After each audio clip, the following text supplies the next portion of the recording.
Hello everyone, मैं हूं पीके सिंह। स्वागत करता हूं आपका हमारे यूट्यूब चैनल सुपर क्लासेज में। तो आज की इस वीडियो में पढ़ने वाले हैं उष्मा स्थानांतरण। उष्मा स्थानांतरण से अभी तक पूछे गए सभी प्रश्नों को इस वीडियो में केवल हल करेंगे। तो चलिए वीडियो को देर न करते हुए शुरू करते हैं। तो वीडियो शुरू करने से पहले आपसे रिक्वेस्ट है कि चैनल को सब्सक्राइब करके बेल आइकन की घंटी को दबा दें। चलिए पहला क्वेश्चन देखते हैं। निम्न में से कौन सी एक ग्रीन हाउस गैस नहीं है? तो आपका आंसर देना है हाइड्रोजन गैस। आपका क्या है? ग्रीन हाउस गैस नहीं है। तो देखिए इसका व्याख्या, दिए हुए विकल्पों में हाइड्रोजन H2 एक ग्रीन हाउस गैस नहीं। ग्रीन हाउस प्रभाव पृथ्वी के वायुमंडल के भौतिक गुणधर्म को इंगित करता है। ग्रीन हाउस गैसें वायुमंडल में 1% से कम सम्मिलित रहती हैं। प्रमुख green house gas carbon dioxide CO2, methane CH4, nitrous oxide N2O5, chlorofluorocarbon CFC, ozone O3 है। नेक्स्ट क्वेश्चन देखिए हमारा क्या दूसरा है। जब ऊष्मा का स्थानांतरण आणविक टक्कर के द्वारा होता है तो यह इसके द्वारा उष्मा स्थानांतरण को संदर्भित करता है चालन। आपको देना आंसर चालन। पहला ऑप्शन सही हो जाएगा। चालन 2008 में पूछा गया था। पदार्थों में जब उष्मा स्थानांतरण आणविक टक्कर के द्वारा होता है तो यह चालन विधि द्वारा उष्मा के स्थानांतरण को संदर्भित करता है।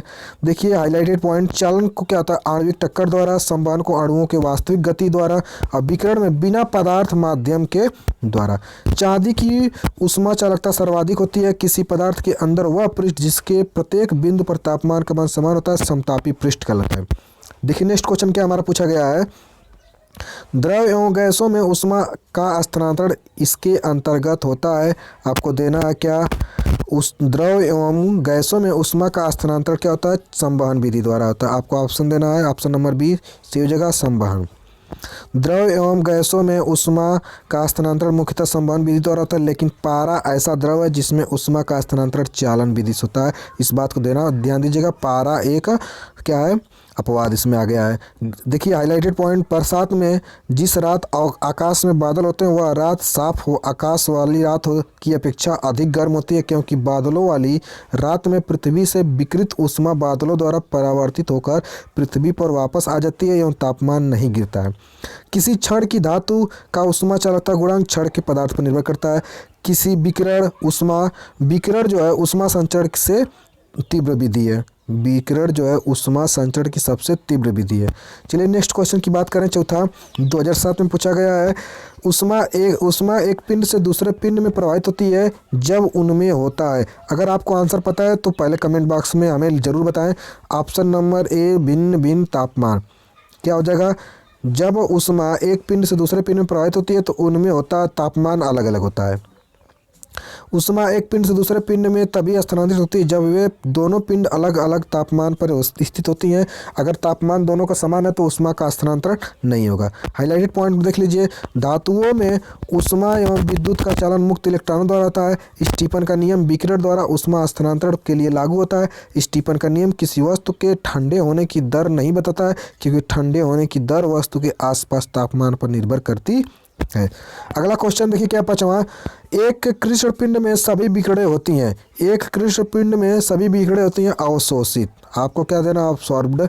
आपका आंसर बी सही हो जाएगा। एक कृष्ण पिंड में सभी विकिरणें होती हैं अवशोषित। कृष्ण पिंड में सभी ऊष्मीय विकिरणें अवशोषित होती हैं। हाईलाइटेड पॉइंट देख लीजिए। प्रत्येक वस्तु अपने तापमान के कारण लगातार ऊष्मीय ऊर्जा का उत्सर्जन करती रहती है, इसे ऊष्मीय विकिरण कहते हैं। किसी बिंदु पर किसी वस्तु से आने वाली ऊष्मीय विकिरण की तीव्रता उस वस्तु की बिंदु से दूरी के वर्ग के व्युत्क्रमानुपाती होती है। अब देखिए नेक्स्ट क्वेश्चन हमारा क्या इसी में है। पारे में उष्मा का स्थानांतरण किस विधि द्वारा होता है? चालन अभी भी बताया। सभी गर्म पिंड चाहे वे ठोस, द्रव अथवा गैस हो ऊष्मीय विकिरण का उत्सर्जन करते हैं। छठा क्वेश्चन हमारा है। स्टीफन बोल्ट्जमैन नियतांक इकाई है। स्टीफन बोल्ट्जमैन नियतांक इकाई है। ऑप्शन नंबर सी वाट सेंटीमीटर स्क्वायर केल्विन का 4 घात। यह स्टीफन नियतांक का मान है।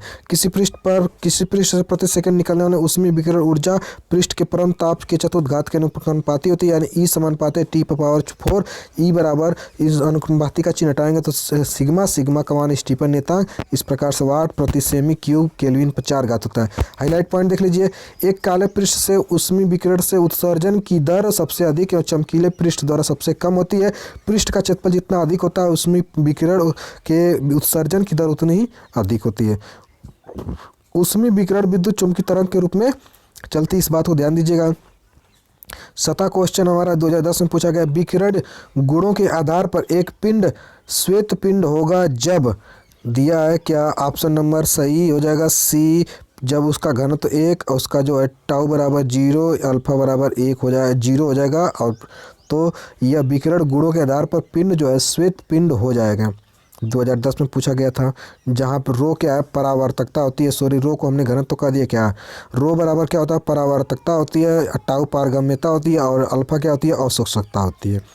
सफ़ेद वस्तु वह वस्तु होती है जो अपने तल पर आपतित विकिरण संपूर्ण विकिरण को परावर्तित कर देती है, अर्थात अल्फा बराबर 0, रो बराबर 1 एवं टाउ बराबर 0 हो जाता है। ज्ञान बिंदु देखिए इसका क्या है, हाईलाइट पॉइंट। यदि कोई पिंड अपने ऊपर आपतित संपूर्ण विकिरण को अवशोषित कर लेता है तो वह आदर्श कृष्ण पिंड अथवा कृष्णिका कहलाता है। इसके लिए अल्फा का मान क्या होता है, 1 होता है, रो बराबर कितना होता है 0, टाउ बराबर 0। पारदर्शी वस्तु वह वस्तु होती है जो अपने तल पर आपतित विकिरण को संचित कर देती है। अल्फा बराबर इसके लिए 0 होता है, रो बराबर 0 और टाउ बराबर 1 होता है। यानी अल्फा प्लस टाउ प्लस रो बराबर कितना होता है, 1 होता है। अगला क्वेश्चन हमारा 8वां है, एसआई प्रणाली में ऊष्मा चालकता की इकाई है। तो हो जाएगा ऑप्शन नंबर डी सही हो जाएगा, बोथ एंड बी एंड सी और बी, यानी कि आपका दोनों सही हो जाएगा, बी और सी, ये दोनों आपका सही हो जाएगा। डी ऑप्शन हो जाएगा सही, बी और सी, ऑप्शन नंबर बी और सी दोनों सही हो जाएगा। चलिए बढ़ते हैं इसके हाईलाइट पॉइंट पर। सामान्यतया ठोस पदार्थों की ऊष्मा चालकता तापमान में वृद्धि के साथ साथ घटती है। स्टीफन बोल्ट्जमान का नियम विकिरण द्वारा ऊष्मा हस्तांतरण के लिए लागू होता है। विकिरण विधि द्वारा ऊष्मा का संचरण सबसे तीव्र गति से होता है। इस बात को ध्यान दीजिएगा, विकिरण विधि जो है ऊष्मा हस्तांतरण का सबसे तीव्र विधि है। नेक्स्ट क्वेश्चन देखिए हमारा क्या है, सूर्य से पृथ्वी की सतह पर पहुंचने वाली ऊष्मीय ऊर्जा इस प्रक्रिया को करते हैं। तो सूर्य से पृथ्वी तक आपको विकिरण से ऊर्जा आती है, इस बात को ध्यान दीजिएगा, 2009 में प्रश्न पूछा गया था। देखिए इसके व्याख्या, सूर्य से पृथ्वी की सतह पर पहुंचने वाली ऊष्मीय ऊर्जा ऊष्मीय विकिरण की प्रक्रिया द्वारा स्थानांतरित होती है। इसकी हाईलाइट पॉइंट देख लीजिए, ऊष्मीय विकिरण के संचरण के लिए माध्यम की आवश्यकता नहीं पड़ती है। ऊष्मीय विकिरण प्रकाश की चाल से सीधी रेखाओं में चलते हैं। ऊष्मीय विकिरण प्रकाश के अपवर्तन के नियम का पालन करते हैं। ऊष्मीय विकिरण जिस माध्यम से गुजरते हैं उसका तापमान नहीं बदलता है। ऊष्मीय विकिरण विद्युत चुम्बकीय तरंगों के रूप में चलता है, इस बात को आपको ध्यान देना है। तो इस वीडियो में हमने पढ़ा और सीखा कि ऊष्मा का स्थानांतरण कैसे होता है और उस पर आधारित कैसे प्रश्न आते हैं, किस लेवल के आते हैं और कैसे कैसे आए हैं। बहुत ही आसान भी था, कुछ कठिन भी थे, तो इसको आपको पढ़ना था और इस लेवल तैयार करना आपको अपनी जो भी तैयारी है पॉलिटेक्निक IRT एंट्रेंस एग्जाम के लिए। तो अगर वीडियो आपको अगर अच्छी लगे तो चैनल को सब्सक्राइब करके घंटी दबा, एक लाइक तो बनता है। धन्यवाद।